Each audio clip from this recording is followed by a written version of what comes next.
How many tickets do you have that have not been touched? No time, no status change to them.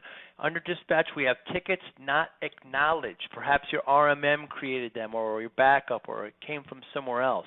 But there's been no resource, no status change to them.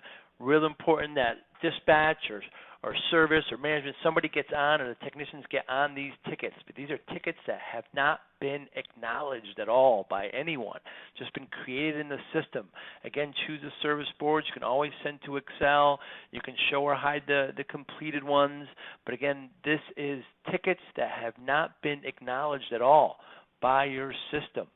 Take a look at it. See if it shocks you what's there, and keep it up. And notice that as these tickets come in, perhaps on a Monday over the weekend, the RMM had created a bunch of perhaps false positives, and see what hasn't been acknowledged and get on them. Tickets not acknowledged under dispatch. Take a look.